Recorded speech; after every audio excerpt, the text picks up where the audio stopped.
Assalamualaikum teman-teman. Seperti biasa sebelum mulai Mimin mendoakan semoga teman-teman semua selalu dalam keadaan sehat walafiat.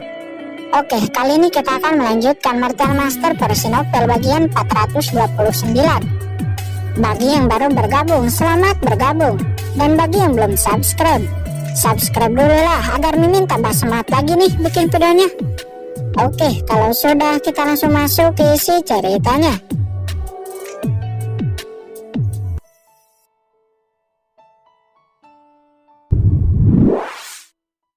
Keluar, teriak Mouji. Segera Mo Qianyuan keluar dengan lengan buntung. Lihatlah lengan putraku, ini perbuatan anak itu. Jika yang mulia tidak memberi penjelasan, jangan salahkan keluargamu karena tanpa ampun. Hehe, ternyata hanya melukai lengan, kata Mokara. Sosoknya tiba-tiba menghilang dan muncul di sisi Mo Qianyuan. Sebuah cakar merobek tubuh Mo Qianyuan. Mo Qianyuan menjerit dan sosok Mokara menghilang kembali ke tempat semula. Namun Mo Qianyuan berubah menjadi kabut darah. Hehehe, sebelumnya itu tidak disebut membunuh putramu, tapi sekarang itu baru bisa disebut membunuh putramu, kata Mokara seraya tersenyum jahat. Kurang ajar, aku akan membunuhmu. Melihat anaknya dibunuh, Mouji langsung meraung. Tinjunya dikepalkan dan melesat ke arah Mokara. Pada saat yang sama, semua ahli keluargamu satu persatu maju dan menyerang. Hahaha, mencari kematianmu sendiri, kata Mokara. Dia melirik Mouji dengan dingin. Mokara langsung melayangkan serangan telapak tangan. Kedua serangan beradu. Tinju Mouji langsung hancur, dan telapak tangan itu masih maju dan menghantam Mouji, membuatnya terhempas dan memuntahkan darah. Apa, basis kultivasi orang ini sangat luar biasa. Dan dua orang lainnya juga sangat luar biasa, kata Ji Daoling. Dia tidak menyangka orang yang mengaku dari pegunungan Luoxu ini sangat kuat. Saat ini Mouji menyadari bahwa kultivasi pihak lain jauh di atasnya. Senior, tolong lepaskan aku. Jika kamu membunuhku, keluarga Mouku tidak akan tinggal diam, kata Mouji. Dia ketakutan. Seluruh sosoknya buru-buru mundur dari pertarungan. Namun jelas Mokara tidak akan membiarkannya kabur. Mati. Telapak tangan hitam pekat kembali menyapu ke arah Mouji. Dia pun diledakkan menjadi kabut darah. Namun terlihat kekuatan jiwa Mouji melayang ke langit dan melarikan diri. Hei, ini adalah teknik pelarian jiwa dari iblis alienku. Mokara sedikit terkejut. Dia tidak menyangka pihak lain telah berlatih teknik iblis aliennya.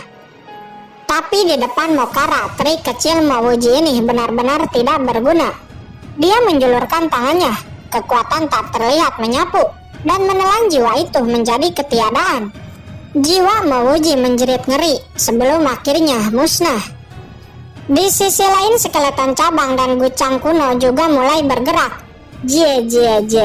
Orang-orang ini berani memindahkan kami dari pegunungan Luoxu, maka matilah untukku. Segera gucang dan skeleton cabang melesat dan membantai semua orang dari keluargamu. Serangkaian jeritan-jeritan terdengar. Kecepatan keduanya terlalu cepat. Dalam sekejap orang-orang keluargamu itu menjadi mayat. Orang yang mengendalikan kapal perang buru-buru pergi. Namun skeleton cabang menyerang kapal itu. Lalu kapal perang keluargamu itu meledak dan hancur. Dalam sekejap mata, semua orang dari keluargamu yang datang semuanya mati. Tak ada yang tersisa. Melihat adegan ini, banyak ahli keluarga Ji terdiam, terkejut dan ketakutan. Monster macam apa ini? Mereka bahkan tidak takut dengan keluargamu. Bahkan Mouji dibunuh dengan mudah, kata Ji Daoling dengan kaki gemetar karena takut. Tapi di saat yang sama dia juga menghirup udara dingin. Karena Mouji jatuh di markas keluarga Ji, maka mungkin keluargamu akan berperang sepenuhnya dengan keluarga Ji. Yang mulia, Tinu memang ada di keluarga Ji sebelumnya. Tapi karena saya sedang retret, saya tidak tahu di mana dia sekarang, kata Ji Daoling dengan sopan. Dia hanya bisa menunggu para penatua untuk datang. Sesaat kemudian 4 sosok muncul, dipimpin oleh seorang penatua keluarga Ji bernama Ji Delong. Kultivasinya berada di ranah Martial Emperor Tapahir. Tidak disangka benar-benar ada suku yang kuat dari pegunungan Luoxu, kata Ji Delong. Dia kemudian memberi syarat kepada Ji Daoling untuk mengatakan yang sebenarnya. Tinu memang ada di rumah keluarga Ji saya, tapi sekarang dia tidak ada di sini. Sekarang dia ada di tanah leluhur keluarga Ji, kata Ji Dawling. Oh, jadi begitu. Lalu, di mana tanah leluhurmu? Kata Mokara. Yang mulia, apakah Anda akan pergi ke tanah leluhurku untuk mencari anak itu? Kata Ji Delong. Omong kosong. Tentu saja. Apakah kamu pikir kami datang untuk duduk di markas keluarga Ji Anda yang hancur ini? Kurang ajar. Mendengar markas keluarga Ji-nya dihina, banyak ahli keluarga Ji yang tidak senang. Yang mulia, lebih baik tinggallah di markas keluarga Ji saya selama beberapa hari. Di saat Tinu keluar dari tanah leluhur, saya akan memberitahu kalian, kata Ji Delong. Aku bertanya sekali lagi, di mana tanah leluhur keluarga Ji? Cepat katakan, jangan biarkan aku kehilangan kesabaran, kata Mokara dengan tidak sabar. Namun keluarga Ji tidak memberitahunya. Akhirnya Mokara tidak bisa menahan diri lagi. Lagi pula dia datang ke sini untuk membuat masalah. Segera Mokara melayangkan serangannya. Buka rai besar, kata Ji Delong. Segera rumah keluarga Ji diselimuti larangan yang menakutkan. Sekarang ada 6 ahli martel emperor yang ada di keluarga Ji, termasuk Ji Dawyuan, Ji Dawling, dan Ji Delong. Segera Mokara, Gucang sekalian cabang, bahkan kucing hitam bergerak bersama, langsung menghancurkan arai besar keluarga Ji dan memukul mundur Ji Delong dan lainnya. Mereka semua terkapar di tanah dengan terluka. Aku baru saja memberimu pelajaran. Jika kamu tidak membawa kami ke tanah terlarang, jangan salahkan kami bertindak kejam, kata Mokara. Penatua, bagaimana ini? Semua ahli keluarga Ji memandang Ji Delong. Pihak lain sebenarnya memiliki 2 ahli martel emperor Tapahir, sedangkan di pihak mereka hanya memiliki Ji Delong, yang merupakan satu-satunya ahli martel emperor Tapahir. Jika mereka melawan, mungkin nasib mereka akan seperti Mawuji dan lainnya, dan menderita kerugian besar. Kenapa belum menjawab? Kesabaran kami terbatas, kata Mokara dengan menyipitkan matanya. Yah, baiklah, aku akan membawamu ke tanah leluhur keluarga Jiku, kata Ji Delong seraya berbalik dan terbang memimpin jalan. Sesaat kemudian di bawah pemimpin jalan Ji Delong, mereka telah sampai di sebuah pegunungan. Disinilah tanah leluhur keluarga Ji saya berada, kata Ji Delong. Mokara melihat sekitar namun tidak ada tanah leluhur sama sekali. Akan tetapi kucing hitam menyipitkan mata dan berkata diam-diam, Hei, sepertinya ada dunia rahasia di tempat ini. Orang tua, beberapa sosok datang. Ini adalah orang yang menjaga tanah leluhur. Dia memberi hormat kepada Ji Delong. Ya, saya ingin membawa 3 orang ini ke tanah leluhur. Buka tanah leluhur untukku, kata Ji Delong. Baik. Penjaga itu membuka pintu masuk menuju tanah leluhur. Kemudian Ji Delong memimpin jalan dan membawa ketiga Mokara memasuki tanah leluhur. Tempat ini, gumam kucing hitam. Mereka semua melihat sekeliling dan di kejauhan mereka melihat sebuah awan guntur tak berujung. Awan guntur nampak mengamuk, cahaya guntur yang tak terbendung mengalir keluar dengan sangat ganas. Itu arah tanah leluhur. Apa yang sedang terjadi? Bagaimana bisa ada begitu banyak awan petir di atas tanah leluhur? Kata Ji Delong, wajahnya tiba-tiba berubah. Pemandangan ini, itu sangat akrab. Bukankah itu Kincen? Pergi, ayo cepat pergi. Kucing hitam, skeleton cabang, dan Mokara satu persatu melihat pemandangan ini dan buru-buru bergegas. Namun tiba-tiba mereka dihentikan oleh Ji Delong.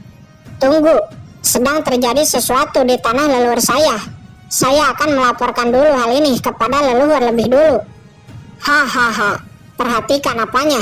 Misimu sudah selesai, kamu bisa mati, kata Mokara dan menyerang Ji Delong dengan tiba-tiba. Kalian, Ji Delong terkejut. Di saat yang sama, skeleton cabang dan Gucang juga menyerang tiba-tiba. Ji Delong dengan panik berusaha melawan untuk melarikan diri. Jie, kemana kamu akan lari? Kata skeleton cabang seraya menjerat tubuh Ji Delong dengan cambuk tulang putihnya. Apa? Ini kekuatan ras iblis alien. Kamu bukan dari pegunungan Luoxu. Siapa kamu sebenarnya? Kata Ji Delong. Dia tahu semua iblis alien di domain bela diri mematuhi perintah istana berkabut. Mungkinkah istana berkabut ingin menyerang keluarga Ji saya?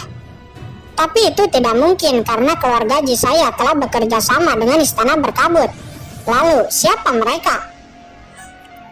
Namun di saat dia memikirkan hal ini, tiba-tiba serangan Gucang dan Mokara jatuh, langsung meledakkan tubuhnya dan tewas. Segera esensi darah dan jiwa Jidelong diserap oleh Mokara dan skeleton cabang, dan aura keduanya naik sekali lagi. J, ahli martel Emperor tahap akhir ini benar-benar enak. Kalian berdua jangan buang-buang waktu. Ayo pergi. Kucing hitam mengeong, merobek kehampaan dan menghilang. Ketiga Mokara juga mengikuti. Mereka bertiga tidak terlalu khawatir. Menurut mereka, keluarga Ji lah yang akan sial dan menderita karena berani menghadapi tuannya. Dan benar saja, pada saat ini terlihat banyak ahli keluarga Ji disambar petir, terluka, tubuhnya gosong. Ini bencana, guntur ini terlalu kuat. Kekuatan seperti ini terlalu mengerikan. Mengapa ada kesengsaraan guntur seseorang yang semenakutkan ini? Ini jauh melebihi kesengsaraan guntur mater emperor yang normal. Terdengar percakapan di antara ahli-ahli keluarga Ji. Di sisi lain Ji Kenot terus mengendalikan lautan darah berusaha memblokir guntur itu. Tapi walaupun begitu, banyak yang mati dalam sekejap. Dia, Penatua Agung, Raja Pana, dan ahli keluarga Ji yang masih tersisa bersama-sama membentuk formasi pertahanan. Dia ingin mempertahankan lebih banyak orang. Jika dia selamat dan semua orang jatuh, maka keluarga Ji juga berakhir. Saat ini Kincen tidak memiliki energi lagi untuk melibatkan Ji Kenot dan yang lainnya. Semakin kesini, kesengsaraan gunturnya juga semakin menakutkan. Bahkan dia sendiri harus bekerja keras. Terlihat saat ini badai petir hitam muncul, bersiap menyapu ke arah Kincen. Jiruyu bergerak ke arah Kincen. Jangan datang ke sini. Menjauhlah, kata Kincen. Boom! Kesengsaraan guntur itu jatuh. Ahli keluarga Ji yang berada dalam jarak terdekat diledakkan. Bahkan Penatua Agung melihat ini sangat ngeri. Jika dia tidak berlindung di bawah lautan darah leluhur, mungkin dia akan diledakkan menjadi abu. Di tengah asap ledakan nampak Kincen yang keluar dengan sudut mulut mengeluarkan darah, dan tubuhnya sedikit hangus. Badai petir barusan sangat kuat membuatnya terluka. Kesengsaraan guntur ini terlalu kuat. Ini 100 kali lebih kuat dari kesengsaraan guntur di alam Yukuno pada saat menerobos martel Sovereign. Untungnya Kincen menguasai aturan penghancuran. Pada saat ini di sisi luar tanah leluhur beberapa sosok muncul. Itu adalah kucing hitam dan ketiga Mokara. Ini adalah kesengsaraan guntur kehancuran dunia. Ya benar, ini kesengsaraan guntur kehancuran dunia dalam legenda, kata kucing hitam dengan suara sedikit terkejut. Tidak, Tuan sedang terluka. Ayo masuk dan bantu, kata skeleton cabang seraya akan bergegas. Berhenti. Tiba-tiba kucing hitam bergegas dan menghentikannya. Kesengsaraan guntur kehancuran dunia adalah kesengsaraan guntur yang paling menakutkan dari Dao Surgawi. Jika kamu masuk, kamu tidak akan membantu Kincen, tapi akan musnah menjadi abu, kata kucing hitam. Kalau begitu, apakah kita hanya bisa menonton dari sini? Kata skeleton cabang dengan cemas. Ini adalah langkah yang harus dilalui olehnya. Walaupun kesengsaraan guntur ini sangat menakutkan, tapi saya percaya anak ini tidak akan dikalahkan oleh kesengsaraan gunturnya, kata kucing hitam. Baiklah, kalau begitu. Skeleton cabang dan lainnya akhirnya hanya bisa menonton dari kejauhan dalam kehampaan. Di sisi lain melihat Kincen terluka, Ji Kenot nampak senang. Aku harus membunuh anak itu. Jika aku membunuhnya, kesengsaraan guntur ini mungkin akan menghilang. Dia langsung melesat. Namun baru saja datang, dia langsung disambar oleh guntur, membuatnya terhempas, terbang terbalik dan terluka. Walaupun dia tahu dia akan disambar, tapi dia tidak menyangka kesengsaraan guntur ini jauh lebih menakutkan daripada yang ia bayangkan. Saat ini tiba-tiba di langit muncul naga guntur yang sangat besar seperti Dewa Guntur. Di sekeliling naga guntur raksasa ini ada 108 naga guntur kecil. Begitu naga guntur raksasa dan kilat muncul, napas guntur dunia beriak ribuan mil jauhnya. Dan semua binatang buas di alam rahasia gentar. Mata mereka ngeri. Apa? Ternyata ini bukan kesengsaraan guntur kehancuran dunia, tapi lebih menakutkan dari itu.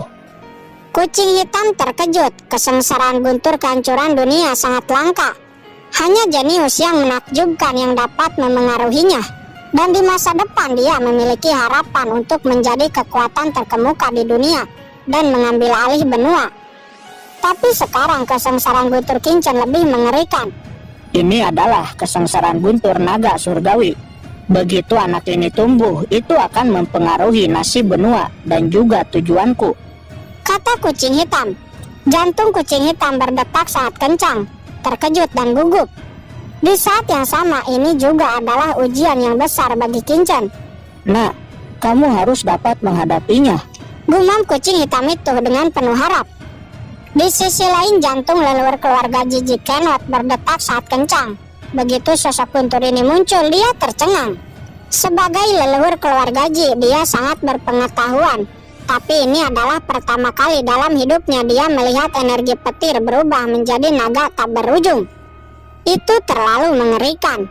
Walaupun dia tidak tahu tentang kesengsaraan guntur macam apa ini, tapi dia tahu semakin kuat kesengsaraan guntur, semakin kuat potensi seseorang. Dan potensi Kincen jelas melebihi imajinasinya. Orang ini harus dibunuh. Jika tidak, dia akan menjadi masalah besar di masa depan, kata Jikenot.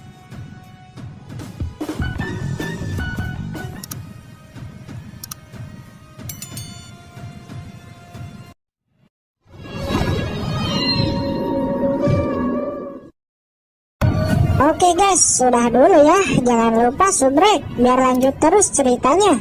Bagi yang sudah subrek, mudah-mudahan dimudahkan rezekinya. Mimin undur diri. See you next and goodbye.